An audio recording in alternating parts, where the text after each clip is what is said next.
Good afternoon. So, had a taste of my own medicine this week. So it was Tuesday, had the hygienist appointment. And every time I go to a hygienist, when it's booked and I know it's in the diary, about 2 weeks before, I step up my flossing. And then afterwards, I get on the flossing, then I almost trickle down a bit. It's almost like, I feel like, analogy, hygienists should send you little accountability reminders, like little messages like, have you flossed your teeth today? I kind of need that. So what we do in our 28-day Kickstart, which, by the way, we've just opened up 10 spaces for September. Marlborough's very limited spaces. We have Devizes. We also have From Home. What we do, though, is we send you reminders, water reminders. Have you checked in? Have you done your workout today? Here's a 10-minute workout of the day. Here's the schedule for the day in terms of home workouts, in-person workouts with a Tai Chi, yoga, high intensity, low intensity, no floor, back to basics, whatever it is. And a lot of the feedback, it's not for everyone. Some people are like, I don't need these reminders. No, this doesn't work for me. But for some people, it's like, wow, it's just like feeling a bit blah. And you just told me to, get that water, take a break for me, do something for me. It just kind of reminded me to do that. Now, I got the taste of my own medicine. It's literally, I go in there to hygienist and then I'm there and I had to pause and I realised just how powerful it is for someone to just ask you the question of straight to the point, how often do you floss your teeth? And I was like, and I found myself going, do I over-exaggerate or under-exaggerate? I was about to over-exaggerate. And I was like, right, I'll just be honest. Probably on average, 3 to 4 times. She was like, that's good. Could you try and get one more day in there? And I was like, damn it, these are like the questions I ask.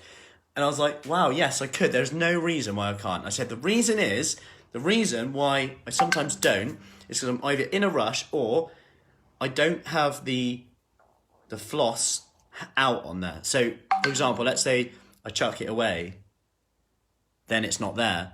I'll just forget and I can go day and day and day until I open the cupboard again and I'm going, oh, I've got to leave it out. So when I leave it out next to my toothbrush, it becomes a habit. And my point with this is, 1, accountability makes me do stuff. Good afternoon, Lorraine. I am happy to admit that when I ask for help or when I am accountable, and that's why I have a coach myself, because it almost calls me out on my own stories, if you like. And it gives me structure. If I need help, I can ask for help. And actually, not asking for help doesn't help anyone, including you and the ones around you. Number 2, though, is you've got to make things as simple as possible to actually do. Okay, as simple as possible to do. So this could be, for example, yesterday we talked about, spoke about one lady about making it as simple as possible to do it, so that it's so easy that you almost can't do it. So like, okay, I need to drink more water. I'm feeling overwhelmed. I'm not doing any exercise. My life right now, the conversation is just get up, stress about work, not really sleeping, go to work, stress all day, come home, knackered, bed. That is my life.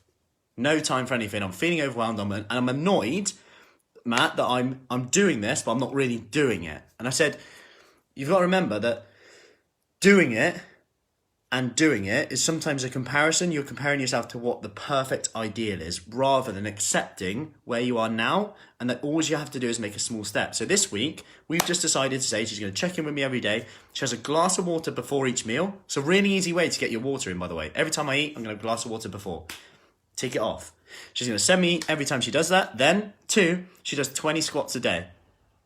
20 squats a day. And it sounds really insignificant, but quick maths. If I told you to do 140 squats, I hope I got that right, on the spot, should have prepared that earlier. Anyway, could have worked it out in that time I've explained it. 140 squats a week. If I told you to do 140 squats right now, you'd probably go, what? No. But break it down, small steps, it's kind of nothing. And actually, sometimes that can be enough to change the way you feel, change your energy, get your endorphins going.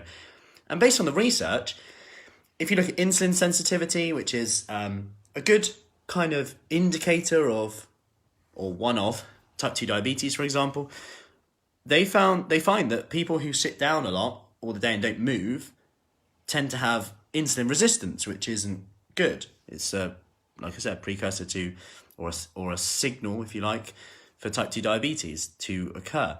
Now, what they find is like that's where stand-up desks, getting up and walking around, for example, every half an hour can help. It's a great place to get the 20 squats in. It doesn't have to be 20 squats, could be anything, but just to move. And it's little things like that. When you feel overwhelmed, when you feel like you don't know where to start, just start, no matter how small. It doesn't even matter if it's the right thing to do. You're only going to know if it's the right thing to do by doing it. Then you can make it the right thing to do by building on that. So next week, we'll build on that. But all, as I said, to worry about this week, glass of water before each meal, 20 squats, done. Let's just build there. Guaranteed, you build your confidence, you build that momentum, everything becomes easier. Then all of a sudden, week 2, you're adding one or more habit in. Week 3, another one. Then they start to stack up, and all of a sudden you go, oh, bloody hell, I don't feel like I've done much, but I've lost a pound. Don't feel like I've had to change my life to do it. Hope that helps. That was my lesson from the hygienist and a good taste of my own medicine. And the power of questions. When people ask you good questions, it gets in, doesn't it? I get it. And some people say to me sometimes, oh, Matt, you ask me great questions. Or, hey, Ali. Or they'll say things like, you've got in my head a little bit. Never thought you would do that. And it's interesting because that's why I have a coach myself. When they ask me these questions, I go, yes, I get it now. It's powerful. Don't underestimate the power of accountability. Anyway, hope that helps. Any questions, as always, let me know. Next 28-day Kickstart starting in September.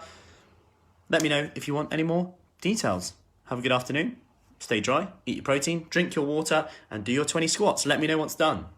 There's some accountability. If you've done it and you comment below, you get extra brownie points, okay? Yes. Ali, what questions? Rewatch it. It was lessons from a hygienist. Could you floss your teeth one more day? There's no reason why I can't. I couldn't even think of an excuse. Damn it. Because remember, we'll always do the things that we value most. We'll always find time for the things that we value most. Whatever's important to you, you'll find the time to do. Great stuff, Ali. 25 push-ups. Good. Whilst watching this, I hope. Anyway, I'll leave you there. Speak soon. Any questions? Let me know. Take care.